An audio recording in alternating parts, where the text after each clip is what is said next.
2, 3. Yeah. Thank you. Stem cell, really.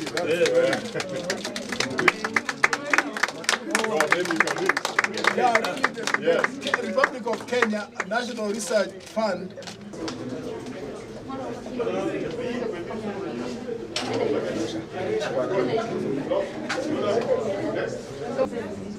What is stem cells? I'm a layman, please forgive me.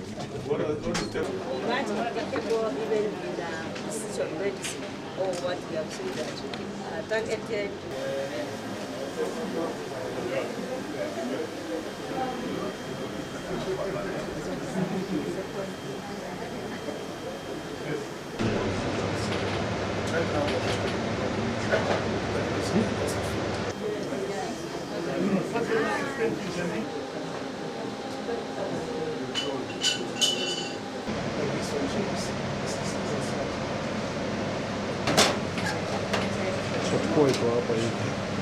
Media house that took all the time even to going into the time and bringing with you the rest of the management.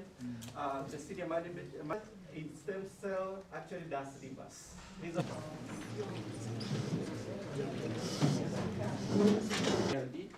And I can't fail to mention Dr. Timani. The idea was, somebody asked me this morning, did we... The stem cell, if you're using genetic engineering, then can be redirected to regenerate those tissues. So just maybe what I'll say next may dampen down your excitement, but the issues about discovery, which is what our team is doing now, product discovery, doing that basic science of identifying the cell and what it can do to bed, like Dr. Dorcas has said, from bench to bed can take up to even 10 years. This is the reality check. And the reason for this is human safety. You take the product, you assess it if it has the ingredient to manage that intervention you want, then you take it through human trials. Is it safe? Is it safe for a human to use? Is it safe for pregnant women? Is it safe for children? You do that, what we call phase 1 trials. Then you move to the next stage and you say, does it work? Is it effective in this environment? Then you scale up to what we call phase 3 trials. And then you do a larger group. What's the percentage of protection, of effectiveness? Then we even do now rollout trials and then market. So, but the most important thing is to answer those questions. Does it work? Is it safe? Is it effective? And how does it affect all these people? So the journey of science is not an overnight thing. That's why when you have people selling you products with labels on the street, they can promise you a lot of things. They'll tell you it will cure your diabetes, your Ebola, your depression, your everything. But in science, we will never do that. This is going to be a new direction for us in terms of treatment of NCDs, non-communicable diseases. We in KEMRI are working towards the government agenda currently of local production of medical products. As you know, that is the Kenya Kwanza Manifesto, and we have to see how we can be able to fit in that space. We have very highly trained scientists. Our area is R&D, research and development. And the various research we have done over the last 40 years, we are moving to products. And these products are what the country needs. These products are what the region needs. These products are what the continent needs. You saw what we did during the COVID time. Our expertise, our the equipment, the infrastructure that we had managed us to be at the front to support the country when we had that epidemic. So right now we are on that particular space to support the country in restarting a biotech industry, because we have a lot of products that our scientists have developed, from diagnostics for malaria, for HIV, for hepatitis, for COVID, and new and emerging infections are coming on. Our team or our scientists are working on it. And we need to be able to really not only the training, but also roll out in partnership with the industry. So that is one of the main things that we are actually right now focusing on.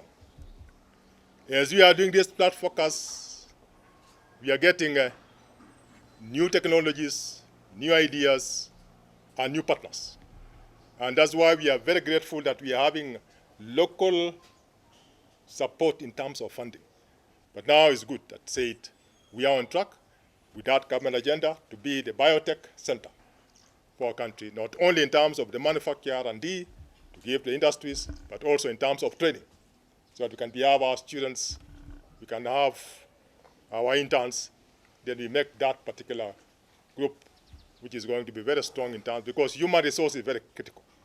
You can have a lot of equipment, you can have a lot of buildings, but if you don't have critical human resource, you'll never be able to. So we are proud in KEMRI of our human resource in terms of science.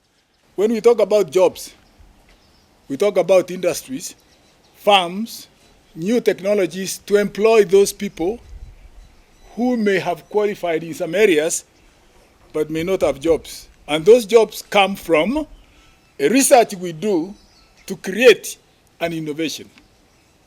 So that 2% stipulated GDP, the government has been extremely generous to a level, not very far too much, but we just get about 0.8, 0.75 of the GDP for research, which, as I said, matters a lot for the country's development. The second one is actually this one, that we must at all times honor, respect scientists. KEMRI, I think, is among the best scientists world over, plus all the doctors that train. Some of them train elsewhere all over and come back and help this country. So my appeal to all of us is that let us recognize what is being done in various research stations, various counties, various organizations, pick out what can help this nation in way of research, industry, and development. You are all here, and I still like to re-appeal again that as you go around, please think about research in line with job creation. Research, if this place was manufacturing, say, thousands and thousands of a particular material, it would actually employ, again, thousands and thousands of workers to be able to produce those materials. I gave an example of Toyota in Japan. Toyota has more than 1 million people working under that company. It's because of that discovery. Why don't we get in Kenya here, get one material, produce it, and get an industry of that kind, employ all those graduates, all those technicians, all those interns that we actually get. For me, I stop here, and I think you might have some questions because my colleagues already preempted, and having spoken last really, I don't want to repeat again what has been said by my able chairperson, my able CEO here. Join us for a cup of tea.